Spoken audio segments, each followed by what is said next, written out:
Itong next video na isi-share ko ay para sa mga nagdi-DIY o para sa mga gustong matuto kung paano gumawa ng power bank na pwedeng gamitin nila sa kanilang pang-araw-araw.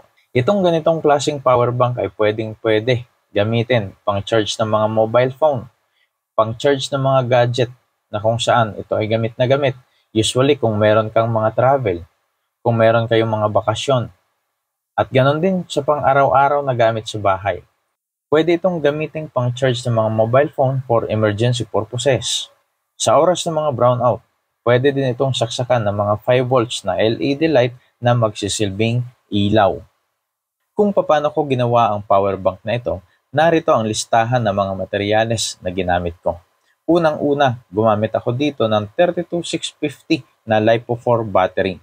So dito, gagamitan natin siya ng 8 piraso ng LiPo4 batteries para medyo makunat. Ibig sabihin nito, hindi siya basta-basta malulobat kahit medyo maraming gadget or mobile phone ang i-charge sa kanya. Siyempre, hindi rin mawawala ang battery holder. So itong battery holder na to, ito yung magsisilbing support or magsisilbing guidance sa mga battery para maayos yung kanyang magiging packaging. Dito gumamit ako ng 4S na BMS. So yan ay 12 volts at a maximum of 20 amperes. So ibig sabihin, itong power bank na to ay mangangailangan ng 12 volts na charging system. Gagamit din ako dito ng mga nickel strip na kung saan ito yung gagamitin natin na pang-konekta sa bawat battery cells para makabuo ako ng 12 volts setup. At para maiayos ang mga connection ng bawat battery, mangangailangan din ako dito ng screw at nut para ma-fix yung kanilang mga connection sa bawat terminals ng battery. Nang dahil yung ating power bank system ay 12 volt setup, minabuti kong gumamit dito ng mga car charger. Itong car charger na to ay capable siya na supplyan ng 12 volts hanggang 24 volts na DC supply. So ibig sabihin, pwede itong gamitin dito sa ating setup. Gagamit din ako dito ng power switch para pwede kong i-off yung power bank kung hindi siya ginagamit at pwedeng i-on syempre kung gagamitin. DC socket naman ang gagamitin ko para sa charging port nitong power bank na ito na kung saan saktong-sakto din naman ito para dun sa saksakan ng mga available sa market na charger. At ayan, nag-provide na rin ako dito ng casing ng power bank. So nang dahil available sa akin itong mga ganitong klaseng material, ito yung minamaximize natin at gagamitin natin. So any type ng container or casing na pwedeng gamitin at kakasya yung mga battery ay pwede din namang gamitin. Actually, meron ding mga available nito online na nabibili. Dito, ginawa lang natin itong customize kasi capable tayong gumawa ng mga customized na casing. At lastly, yung charger na gagamitin. So dito, nag-provide na rin ako ng charger na gagamitin natin para in case na malobat itong power bank, meron tayong gagamitin para may recharge ulit. Kung paano ko sisimulan yung actual assembly, kinakailangan munang planuhin kung paano ba yung tamang orientation ng mga battery. Kagaya ng ginawa ko ngayon, nang dahil ako ay gagamit ng 8 pieces ng battery, minabuti kong gumawa ng 4x2 para sa 8 piraso ng battery. Ito ngayon yung magsisilbing guide kung paano ko sila bubuuhin. Pagdating naman sa tamang arrangement ng mga battery, pwede niyong sundan or pwede niyong maging guide itong ginawa kong diagram nang sa ganun ay hindi kayo malito or hindi kayo magkamali kung paano bubuuhin itong ganitong klaseng battery pack. After na ma-fix itong 8 piraso ng battery dun sa kanyang holder, so pwede na ulit natin itong lagyan ng battery holder dito sa bandang taas para ma-fix na yung positioning ng bawat battery.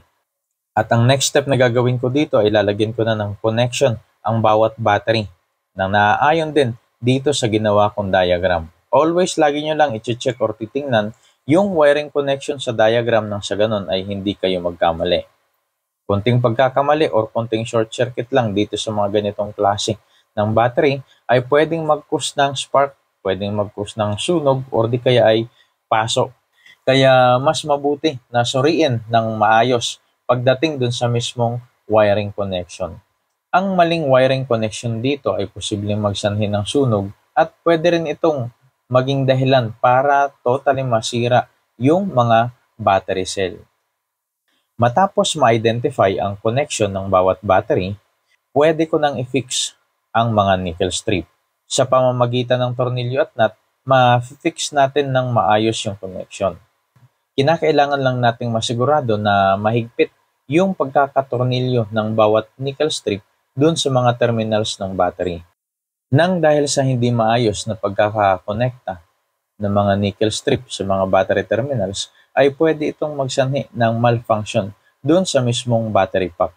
Minsan nagkukos din ito ng spark na pwedeng makasira ng ibang mga components na nakakabit sa mismong battery pack.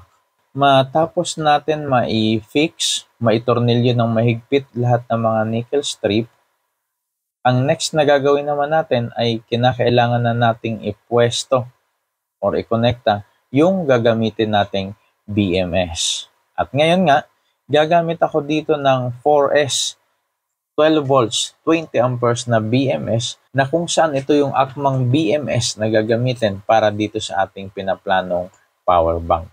Pagdating naman sa actual wiring, wala siyang pinagkaiba sa mga common na BMS na kung saan pare-parehas lang yung kanilang sistema kung paano sila kinokonekta sa mga battery. Unang kinakabit ko dyan ay yung kanyang negative side na yun yung unang wire, yung color black. Then ang pangalawa naman, yung red wire. So siya naman yung next na ikakabit ko na yun naman yung magre-represent ng 3 volts. Ayan. Tapos itong pangatlong wire naman, ito naman yung magre-represent para sa ating 6 volts. Kaya kung makikita nyo, itong pangatlong wire na ito ay nakakonekta na dun sa pang-apat na battery. So dito since nag-parallel tayo ng dalawang battery, so nakakonekta na sa kanya ay sa pang-apat na battery or nasa gitna na siya. Okay, so itong next na wire naman, so ito naman yung i-connect natin sa wiring ng 9 volts. So kaya kung mapapansin nyo dito sa aking actual wiring, yung pang-apat na wire ay nakakonekta dito sa dulo ng pangatlong string ng battery natin. Which is kung susukatin natin yan, ay almost nasa 9 volts na yung kanyang voltahe. At lastly, itong panghuli nating wire, ito naman yung ikokonekta natin dun sa dulo ng battery natin. Sa positive side, na yan naman yung magkukumpleto ng ating 12 volts. Para sa mga gustong subukan ang actual assembly ng power bank na ito, mas mabuting sundan nyo ang diagram na ito at baka ito ay sakaling makatulong. Kinakailangan ko na ring magkonekta ng extra wire dito sa dulo nang dahil ito yung positive line ng ating power bank. Pagkatapos ma-assemble ng actual na battery bank, kinakailangan na rin ma-ready yung mismong casing na paglalagyan ng battery bank. Una, kinakailangan kong i-connecta or i-fix itong DC socket na ito yung magsisilbing charging port natin sa oras na nalobat itong power bank na ito. Kinakailangan ko na rin i-install yung kanyang power switch dito sa mismong cover ng power bank. Ganon din ang car charger, kinakailangan na rin nating i-fix kasi ito yung gagamitin natin para makapag-charge tayo ng mga mobile phone. Matapos ma-ready lahat ng mga I/O ports kagaya ng DC socket, power switch, at yung mismong ating mobile charging module, kinakailangan na nating ilagay yung actual na battery bank dito sa kanyang casing. At ayan naman, saktong-sakto siya. Kinakailangan ko na ring isolder ang mobile charging module at nang masubukan na natin kung ito ba ay totoong gagana. Tara, let's watch this!